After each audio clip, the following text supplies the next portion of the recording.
Hey guys, what's going on? Code here, coming to you with a rack extension review. I've actually got a couple of rack extension reviews coming up, and let's start with this first one.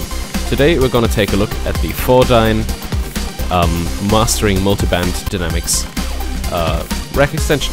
Okay.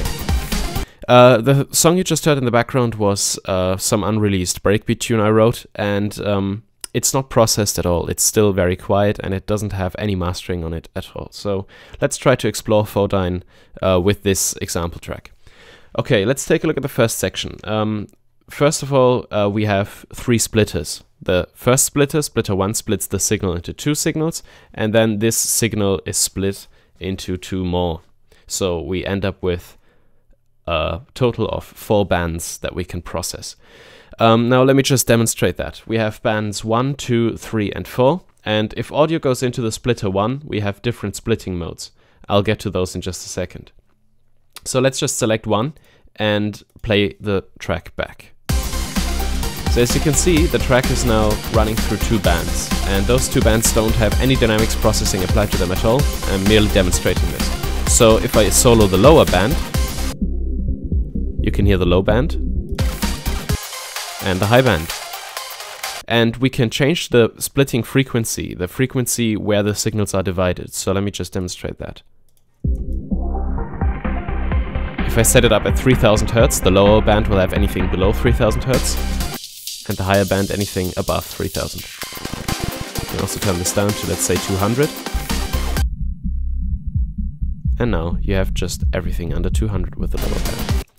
Now the different splitting modes, there are 4 different splitting modes and 1 bypass. The first 2 modes are called perfect, which have a special reconstruction algorithm and all those signals are merged to avoid any phasing issues. And then there's also analog, which is a bit rawer, but also has a really nice sound.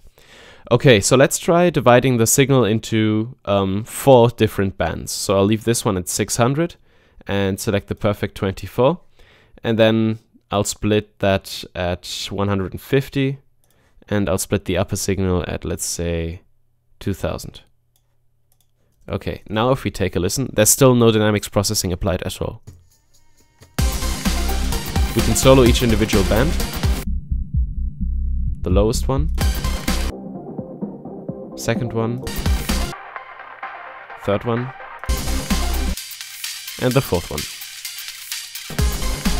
Now each of these bands has a dynamics section with different dynamics processing capabilities.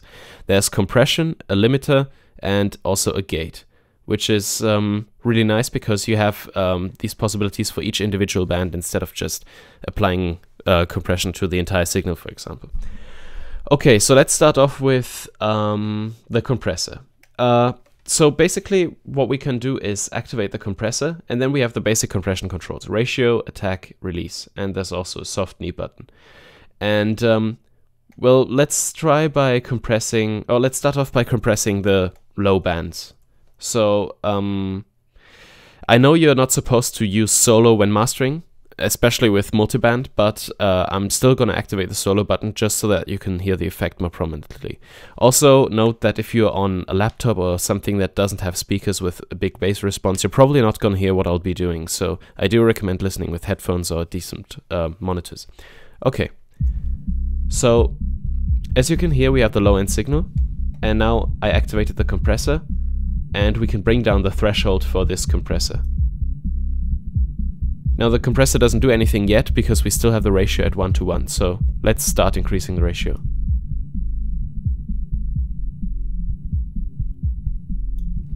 And you can immediately hear that the sound is being compressed, and you can also see that with the redux meter over here. Now what we can do is use the makeup gain to make up for that lost signal. So we can see it's between 2 and 4 decibels, so I'll just give that another 1.5 decibel. Okay, so here's the effect without. And now it's compressed. And we can do that to all these different bands. So let's take, for example, band 3, put that on solo, and apply a compressor there.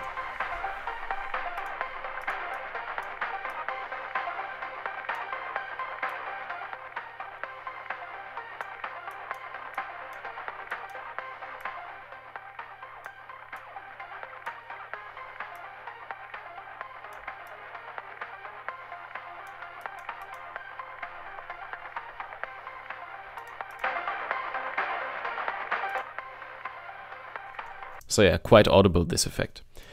What we also have is a limiter, and let me just demonstrate that real quick. I turned off the compressor on band 3, and now I'm going to activate the limiter.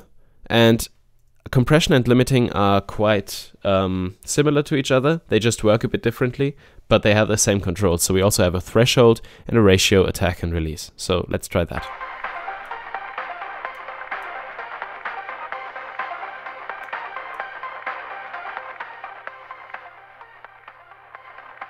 So there's some pretty strong limiting going on here, especially if we turn the attack down. You can absolutely make sure that the signal doesn't go above a certain threshold, especially if you put the ratio to 128. And there's also a look ahead button if you want to go absolutely sure. So now the signal is absolutely limited and maximized, which is pretty cool. Okay. And then we also have a gate, and this gate is going to be hard to demonstrate, I believe, because I don't have stuff with a lot of dynamic range here. Let's look for something where I could demonstrate a gate nicely. Okay, let's use this. So once again, I'm going to use band 3 because it's a good band to demonstrate. So I'm going to activate the gate. And start bringing the ratio up. So here basically what you have is any, like this gate works like any other gate, it's just triggered by audio. And once again you have attack and release controls. So this also allows for some really interesting effects patches, which I'm going to demonstrate in just a second. But first of all, let me tell you about these other controls that you have on the band. So you have a soft knee button for each one of those dynamics processing processors, basically. And you also have makeup gain, dry wet, which allows for parallel processing, and band volume. It's pretty much anything you would want to ask for in a dynamics processor is in this section. And let's take a look at the back of the rack to take a look at the routing capabilities. As you can see here, it's much more than just a single compressor or limiter or anything, because it also has a sidechain signal, or a sidechain input, which is really nice. So you can get rhythmic pumping for each one of those bands. Again, I'm going to talk about creative effects in just a minute. And you also get CV out for gain reduction. Now, let me explain what that does. Okay, let me deactivate the gate on this one and activate the limiter again. So, what's happening right now? Oh, I still have the gate on.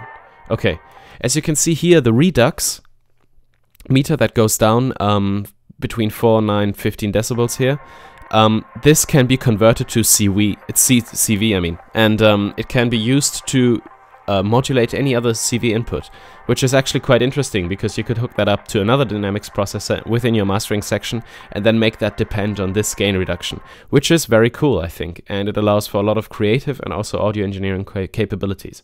What we also have is sends and returns for both dry and wet signals. So for example, what you could do is split the signal up and use dynamics processing as usual, but let's say you wanted to apply some saturation to your low end, then you could hook that up. And let me show you how to do that right now.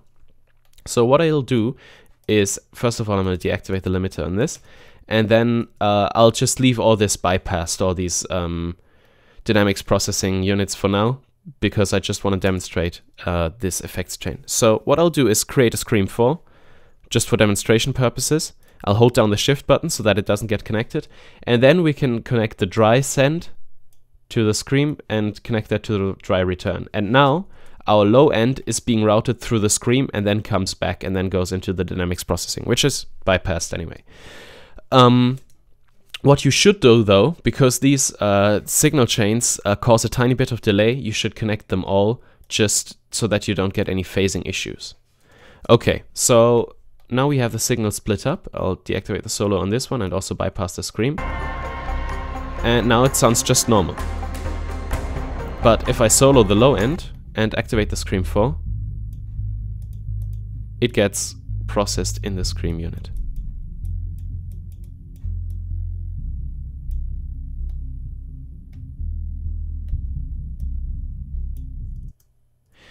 But I'm just a tiny bit confused as to why we can't hear that at the moment.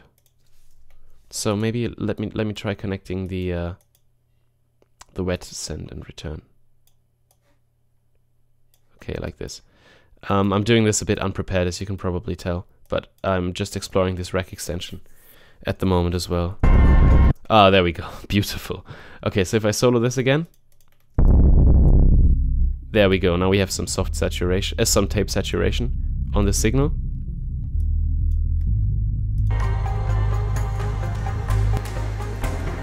Maybe turn that down a bit. And now we are saturating the low end using this Scream 4, and it's being returned, and then we can still use all these effects as well. So that's how you hook up effects to individual bands, and then also what you can do is just bypass these all together and maybe just use it as a frequency splitter. So for example, if you want your low end to be dry but want to apply some reverb to the high end, for example, you could use a splitter to split the signal, then apply a reverb, and then merge them all back together. Okay, there's also separate outs, which are individual of all this dynamics processing, and that are just separate outs, which is always useful. And then you also have volume CV in, so you could maybe hook up an LFO and get some wobbling effects, and achieve effects kind of like the alligator rack extension from Propellerheads. Or I'm not even sure if it's a rack extension or if it comes with Reason. I don't know. But yeah, that was my overview of Fnordine by Flower Audio. And yeah, thanks for watching. Don't code out. And check out this rack extension in the Propellerhead shop. Link is in the description. Alright, thanks for watching.